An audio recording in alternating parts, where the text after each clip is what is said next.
नमस्कार, जय हिंद, वंदे मातरम। स्वागत है आपका हरियाणा के सबसे भरोसेमंद न्यूज चैनल में। आइए नजर डालते हैं आज की बड़ी खबरों पर। किसानों, मजदूरों, बेरोजगार युवाओं और महिलाओं से जुड़ी अहम अपडेट। साथ ही जानेंगे पीएम किसान योजना की अगली किस्त कब जारी होगी। इसके साथ ही आज से प्रदेश में 10 से 15 नए नियम लागू हो रहे हैं जिनका सीधा असर आप पर पड़ सकता है। पेट्रोल, डीजल के ताजा भाव और मौसम का हाल। तो वीडियो को अंत तक जरूर देखें और चैनल को अभी सब्सक्राइब करें। पर्यावरण कार्यकर्ता सोनम वांगचुक को जबरन अस्पताल ले जाने की घटना पर उनकी पत्नी गीतांजलि ने प्रशासन के खिलाफ भारी नाराजगी जताई है। उन्होंने पुलिस की इस कार्रवाई का कड़ा विरोध करते हुए कहा है कि सरकार के दबाव के बावजूद प्रस्तावित संसद मार्च हर हाल में होगा। गीतांजलि ने पुलिस प्रशासन को खुली चुनौती देते हुए कहा कि अगर उनमें हिम्मत है तो वे उन्हें रोक कर दिखाएं। झज्जर जिले के मुनीमपुर गांव से एक बेहद दर्दनाक हादसे की खबर आई है। यहां एक बछड़े की जान बचाने के लिए कुएं में उतरे 4 लोगों की दुखद मौत हो गई। बताया जा रहा है कि कुएं के अंदर मौजूद जहरीली गैस के कारण इन 4 ग्रामीणों का दम घुट गया। इस दुखद घटना के बाद पूरे गांव में कोहराम मचा हुआ है और पीड़ित परिवारों का रो कर बुरा हाल है।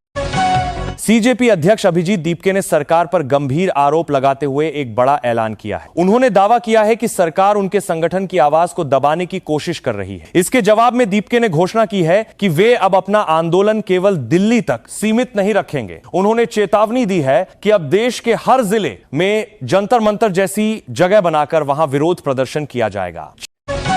सोनीपत में भीषण गर्मी के बीच अघोषित बिजली कटौती ने स्थानीय लोगों के सब्र का बांध तोड़ दिया है। बिजली संकट से परेशान बड़ी संख्या में महिलाएं सड़कों पर उतर आईं और जमकर नारेबाजी की। गुस्से का आलम यह था कि इन महिलाओं ने स्थानीय विधायक को बीच सड़क पर कुर्सी पर बैठा दी। इसके बाद विरोध जताते हुए उन्हें हाथ से पंखा जलकर अपना कड़ा रोष व्यक्त किया। नीट परीक्षा में सामने आई कथित गड़बड़ियों के मामले में सुप्रीम कोर्ट ने बेहद कड़ा रुख अपनाया है। सर्वोच्च अदालत ने इस पूरे विवाद पर केंद्र सरकार और नेशनल टेस्टिंग एजेंसी से विस्तृत जवाब मांगा है। कोर्ट की इस सख्त टिप्पणी के बाद से विपक्ष भी हमलावर हो गया है। राजनीतिक गलियारों में मौजूदा शिक्षा मंत्री के इस्तीफे की मांग तेज हो गई है और सभी की नजरें सरकार के अगले कदम पर। मौसम विभाग ने हरियाणा राज्य के लिए नया अलर्ट जारी किया है। इसके तहत 20 से 22 जुलाई तक प्रदेश के कई हिस्सों में भारी बारिश होने की संभावना जताई गई है। आईएमडी की ताजा रिपोर्ट के अनुसार मानसून एक बार फिर पूरी तरह सक्रिय हो रहा है। इसके प्रभाव से राज्य के कई जिलों में तेज आंधी तूफान के साथ आकाशीय बिजली गिरने की भी चेतावनी दी गई है। रोहतक में बिजली विभाग के कर्मचारियों ने अपनी मांगों को लेकर राज्य सरकार के खिलाफ खुला मोर्चा खोल दिया है। कर्मचारियों का यह विरोध मुख्य रूप से एग्रो डिस्कॉम के खिलाफ है, जिसे लेकर उन्होंने सड़कों पर जमकर प्रदर्शन। अपने गुस्से का इजहार करते हुए प्रदर्शनकारियों ने सरकार द्वारा जारी किए गए नए नोटिफिकेशन की प्रतियां भी बीच चौराहे पर जलाई। कर्मचारियों ने अपनी मांगे जल्द पूरी करने की चेतावनी दी। अंतर्राष्ट्रीय स्तर पर तनाव उस वक्त और बढ़ गया जब अमेरिका ने ईरान के खिलाफ एक बड़ा हमला कर दिया। इस कार्रवाई के बाद राष्ट्रपति डोनाल्ड ट्रंप ने एक सख्त बयान जारी किया है। ट्रंप ने कहा है कि यह कदम ईरान के क्रूर शासन को खत्म करने के उद्देश्य से उठाया गया है। उन्होंने दुनिया को स्पष्ट संदेश दिया है कि अमेरिका अपने फैसले पर कायम है और किसी भी कीमत पर पीछे नहीं हटेगा। राज्य में जमीनों की फर्जी रजिस्ट्री पर लगाम कसने के लिए मुख्यमंत्री नायब सैनी ने एक बेहद महत्वपूर्ण ऐलान किया है। सरकार ने पारदर्शिता लाने के उद्देश्य से हरियाणा में मौजूद लगभग 40 करोड़ 20 लाख पुराने जमीनी रिकॉर्ड्स को पूरी तरह से डिजिटल करने का फैसला किया है। मुख्यमंत्री ने बताया कि इस कदम से भूमि घोटालों पर अंकुश लगेगा और आम जनता को भी आसानी होगी। अगर आप सोने या चांदी के गहने खरीदने की योजना बना रहे हैं तो आपके लिए जरूरी खबर है। आज सर्राफा बाजार खुलते ही सोने और चांदी की कीमतों में एक बार फिर से भारी उछाल दर्ज किया गया है। त्योहारी सीजन से ठीक पहले कीमतों में आई इस तेजी ने खरीदारों की चिंता बढ़ा दी है। 10 ग्राम सोने के ताजा भाव नई ऊंचाइयों को छू रहे हैं, जिससे बाजार में हलचल मची हुई। राजधानी दिल्ली के जंतर मंतर पर सीजेपी कार्यकर्ताओं के प्रदर्शन के दौरान भारी बवाल देखने को मिला है। प्रस्तावित संसद मार्च को रोकने के लिए दिल्ली पुलिस ने बैरिकेडिंग कर रखी थी। जब प्रदर्शनकारियों ने आगे बढ़ने की कोशिश की तो पुलिस को हल्का लाठीचार्ज करना पड़ा। इस दौरान पुलिस और कार्यकर्ताओं के बीच तीखी नोकझोंक हुई। हालात को काबू में करने के लिए पुलिस ने कई प्रमुख कार्यकर्ताओं को हिरासत में ले लिया है। भारतीय शेयर बाजार में आज सप्ताह के दूसरे दिन भारी हाहाकार मच गया। शुरुआती कारोबार से ही सेंसेक्स और निफ्टी दोनों प्रमुख सूचकांकों में भारी गिरावट दर्ज की गई। बाजार के इस तरह अचानक क्रैश होने से छोटे और बड़े निवेशकों के करोड़ों रुपए कुछ ही घंटों में डूब गए। बाजार विश्लेषकों के अनुसार वैश्विक तनाव और विदेशी निवेशकों की लगातार बिकवाली को इसका मुख्य कारण माना जा रहा है। राज्य सरकार ने उद्योग जगत को एक बड़ी राहत देते हुए एक अहम फैसला लिया है। मुख्यमंत्री नायब सैनी ने घोषणा की है कि हरियाणा में बिना अनुमति के चल रही तमाम पुरानी औद्योगिक कॉलोनियों को अब नियमित कर उन्हें आधिकारिक मंजूरी दी जाएगी। सरकार के इस कदम से हजारों छोटे और बड़े उद्योगपतियों को फायदा होगा। इससे राज्य में निवेश के साथ साथ रोजगार के नए अवसर भी पैदा होने की उम्मीद। सोनम वांगचुक के अनशन को लेकर अब राजनीतिक बयानबाजी भी तेज हो गई है। दिल्ली के मुख्यमंत्री अरविंद केजरीवाल ने प्रधानमंत्री नरेंद्र मोदी पर सीधा तंज कसते हुए एक बड़ा बयान दिया है। केजरीवाल ने शिक्षा व्यवस्था पर सवाल उठाते हुए कहा है कि सरकार को मौजूदा शिक्षा मंत्री धर्मेंद्र प्रधान को उनके पद से हटा देना चाहिए। उन्होंने मांग की है कि उनकी जगह सोनम वांगचुक को नया शिक्षा मंत्री बना देना चाहिए। करनाल जिले से कानून व्यवस्था पर सवाल खड़े करने वाली एक बड़ी खबर आई है। यहां एक ढाबे पर करीब 10 नकाबपोश और हथियारबंद बदमाशों ने अचानक धावा बोल दिया। इन बदमाशों ने हाथों में लाठी डंडों से ढाबे पर जमकर तोड़फोड़ की और वहां मौजूद लोगों के साथ मारपीट भी की। इस सरेआम गुंडागर्दी के कारण पूरे इलाके में दहशत का माहौल बन गया है और पुलिस मामले की जांच कर रही है।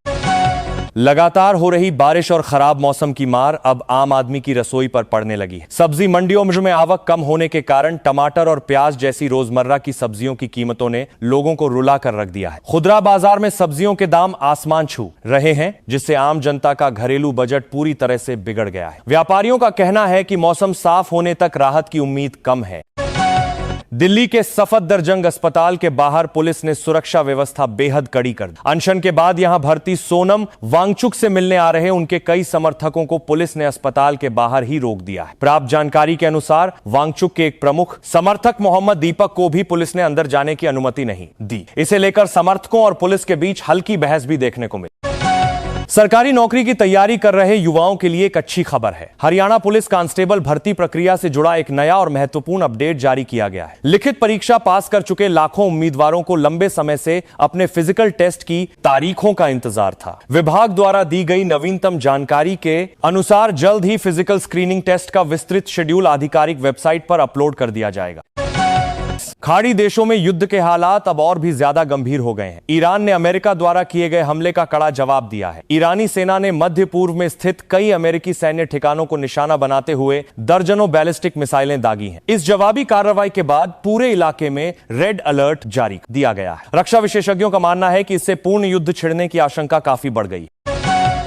पानीपत जिले के एक जंगल में सुबह एक किसान का शव मिलने से सनसनी फैल गई। बताया जा रहा है कि किसान की बेरहमी से हत्या करने के बाद आरोपियों ने उसके शव को प्लास्टिक में लपेटा। इसके बाद शव को एक साइकिल पर लादकर जंगल में फेंक दिया गया। स्थानीय लोगों की सूचना पर पहुंची पुलिस ने शव को कब्जे में ले लिया है और अज्ञात आरोपियों की सरगर्मी से तलाश की जा रही है। ग्रामीण क्षेत्रों में काम करने वाले मनरेगा मजदूरों के लिए सरकार जल्द ही एक बड़ी खुशखबरी लेकर आ सकती है। सूत्रों से मिली जानकारी के अनुसार बढ़ती महंगाई को देखते हुए सरकार मनरेगा के तहत दी जाने वाली दैनिक मजदूरी की दरों में इजाफा करने पर विचार कर रही है। उम्मीद जताई जा रही है कि आने वाले कुछ ही दिनों में दिहाड़ी बढ़ाने को लेकर आधिकारिक ऐलान किया जा सकता है। आम जनता को महंगाई के मोर्चे पर आज थोड़ी राहत मिली है। अंतर्राष्ट्रीय स्तर पर कच्चे तेल की कीमतों में हुए हालिया बदलावों के बीच हरियाणा के कई शहरों में पेट्रोल और डीजल की खुदरा कीमतों में हल्की गिरावट दर्ज की गई है। तेल कंपनियों द्वारा जारी किए गए आज के नए रेट्स के मुताबिक वाहन चालकों को प्रति लीटर कुछ पैसों की बचत होगी। लोग नजदीकी पेट्रोल पंप पर आज के ताजा भाव चेक कर सकते हैं। संसद का आगामी मॉनसून सत्र बेहद हंगामेदार रहने के आसार हैं। सर्वदलीय बैठक में विपक्ष ने अपने कड़े तेवर दिखाते हुए बैठक से वॉकआउट कर दिया है। विपक्षी दलों ने स्पष्ट कर दिया है कि वे इस सत्र में नीट पेपर लीक विवाद और राम मंदिर निर्माण के चंदे से जुड़े मुद्दों पर सरकार को मजबूती से घेरने की तैयारी में हैं। विपक्ष के इस आक्रामक रुख से कामकाज सुचारू रूप से चलना मुश्किल लग रहा है। पानी के बंटवारे को लेकर हरियाणा और राजस्थान के बीच चल रहा पुराना विवाद एक बार फिर गहरा गया है। इस मुद्दे को सुलझाने के लिए चंडीगढ़ में हुई अधिकारियों की बैठक बेनतीजा रही। इससे किसानों में भारी रोष है और उन्होंने चेतावनी दी है कि यदि उन्हें उनके हिस्से का पूरा पानी नहीं मिला तो वे आगामी 25 जुलाई को माइनर पूरी तरह से बंद कर देंगे, जिससे प्रशासन की मुश्किलें बढ़ सकती हैं। आने वाले त्योहारी सीजन की आहट के साथ ही सर्राफा बाजार में रौनक लौट आई है। बाजार में सोने के आभूषणों की मांग में अचानक तेजी देखने को मिल रही है। केवल सोना ही नहीं बल्कि रक्षाबंधन और दिवाली जैसे त्योहारों से पहले चांदी की चमक भी तेज हो गई है। सर्राफा व्यापारियों का कहना है कि ग्राहक अभी से एडवांस बुकिंग कर रहे हैं, जिसके चलते आने वाले हफ्तों में रेट्स और भी ऊंचे जा सकते हैं। अपनी लंबित मांगों को लेकर बिजली विभाग के कर्मचारी एक बार फिर हड़ताल की राह पर हैं। हरियाणा एग्रो डिस्कॉम और स्मार्ट मीटर योजना के कड़े विरोध में बिजली कर्मचारियों ने प्रदेश व्यापी आंदोलन का ऐलान किया है। तय कार्यक्रम के अनुसार आगामी 16 तारीख को पूरे राज्य में बिजली कर्मचारी अपने हाथों पर काले बिल्ले बांधकर सरकार की नीतियों के खिलाफ शांतिपूर्ण विरोध प्रदर्शन करेंगे। ईरान और अमेरिका के बीच भड़कते युद्ध का सीधा असर अब भारतीय अर्थव्यवस्था पर भी दिखने लगा है। वैश्विक तनाव के कारण अंतर्राष्ट्रीय बाजार में कच्चे तेल की कीमतों में भारी उछाल दर्ज किया गया। आर्थिक जानकारों ने चेतावनी दी है कि अगर युद्ध की स्थिति जल्द शांत नहीं हुई तो भारत में पेट्रोल और डीजल के दाम एक बार फिर 100 रुपए प्रति लीटर के पार जा सकते हैं। हरियाणा सरकार ने राज्य में शिक्षा के स्तर को सुधारने और स्कूलों में बेहतर प्रबंधन को बढ़ावा देने के लिए एक नई इनाम योजना शुरू की। मुख्यमंत्री द्वारा की गई घोषणा के अनुसार अब प्रदेश के हर ब्लॉक में सबसे उत्कृष्ट कार्य करने वाली स्कूल प्रबंधन समिति को सरकार की तरफ से 10-10 लाख रुपए का नकद इनाम दिया जाएगा। इस पहल का मुख्य उद्देश्य सरकारी स्कूलों के बुनियादी ढांचे में सकारात्मक बदलाव लाना है। उत्तर भारत के कई राज्यों में मौसम एक बार फिर करवट लेने वाला है। मौसम विभाग ने ताजा अलर्ट जारी करते हुए बताया है कि उत्तर प्रदेश, बिहार, दिल्ली और हरियाणा सहित कई राज्यों में अगले 2 दिनों के दौरान मूसलाधार बारिश होने के प्रबल आसार है। मौसम में आ रहे इस बदलाव से जहां लोगों को उमस भरी गर्मी से राहत मिलेगी, वहीं निचले इलाकों में जलभराव की समस्या से भी परेशानी हो सकती है। गोहाना में लगातार हो रही अघोषित बिजली कटौती से स्थानीय लोगों के सब्र का बांध आखिरकार टूट गया है। भीषण गर्मी में बिजली न होने से परेशान सैकड़ों लोग सुबह ही सड़कों पर उतर आए और मुख्य मार्ग पर भारी जाम लगा दिया। गुस्साए ग्रामीणों ने प्रशासन और बिजली विभाग के खिलाफ जमकर नारेबाजी की। मौके पर पहुंचे पुलिस और प्रशासनिक अधिकारियों के जल्द बिजली आपूर्ति बहाल करने के आश्वासन के बाद ही जाम खुल सका। सब्जियों की बढ़ी हुई कीमतों ने पहले ही आम आदमी का बजट बिगाड़ रखा है और अब आलू ने भी रुलाना शुरू कर दिया है। थोक सब्जी बाजार से मिली जानकारी के अनुसार पिछले कुछ दिनों से मंडियों में आलू की आवक काफी घट गई है। सप्लाई कम होने का सीधा असर खुदरा बाजार पर पड़ा है, जहां आलू की कीमतें अचानक बढ़ गई हैं। इस महंगाई ने आम आदमी की जेब पर बोझ और बढ़ा दिया है। हरियाणा लोक सेवा आयोग यानी HPSC ने PGT कंप्यूटर साइंस भर्ती प्रक्रिया का इंटरव्यू शेड्यूल आधिकारिक वेबसाइट पर जारी कर दिया है। इस भर्ती प्रक्रिया के तहत कुल 1633 रिक्त पदों को भरा जाना था, लेकिन आयोग द्वारा जारी आंकड़ों के अनुसार लिखित परीक्षा में सिर्फ 1092 उम्मीदवार ही पास हो सके हैं। योग्य उम्मीदवारों की कमी के कारण कई पद खाली रहने की संभावना। इजरायल और अमेरिका ने संयुक्त रूप से एक बड़ा सैन्य अभियान चलाते हुए ईरान पर भीषण हमला किया है। ऑपरेशन एपिक फ्यूरी नाम के इस सैन्य अभियान के तहत राजधानी तेहरान समेत ईरान के कई प्रमुख शहरों पर मिसाइलों से जोरदार वार किया गया है। शुरुआती रिपोर्ट्स के अनुसार इन हमलों में भारी तबाही हुई है और कई महत्वपूर्ण सैन्य ठिकाने नष्ट हो गए हैं। इस हमले के बाद मध्य पूर्व में हालात बेहद तनावपूर्ण बन गए हैं। भिवानी जिले में भी बिजली संकट ने हाहाकार मचा रखा है। घंटों तक चलने वाले लंबे पावर कट से परेशान होकर स्थानीय लोगों ने नेशनल हाईवे पर अनिश्चितकालीन जाम लगा दिया। प्रदर्शनकारियों का कहना है कि बिजली विभाग को रोजाना 1500 से ज्यादा शिकायतें मिल रही हैं, लेकिन अधिकारी कोई सुनवाई नहीं कर रहे हैं। हाईवे जाम होने से दोनों तरफ वाहनों की लंबी कतारें लग गईं, जिससे यात्रियों को भारी परेशानी का सामना करना पड़ा। झज्जर के मुनीमपुर गांव में बछड़े को बचाने के चक्कर में कुएं में गिरे 4 लोगों की मौत के मामले ने तूल पकड़ लिया है। स्थानीय विधायक कुलदीप वत्स ने इस दर्दनाक हादसे पर गहरा दुख व्यक्त करते हुए पीड़ित परिवारों से मुलाकात की। विधायक ने शोक संतप्त परिवारों को ढांढस बंधाया और सरकार से उचित मुआवजे की मांग की है। वहीं जिला प्रशासन ने भी इस पूरे हादसे के कारणों की जांच शुरू कर दी है।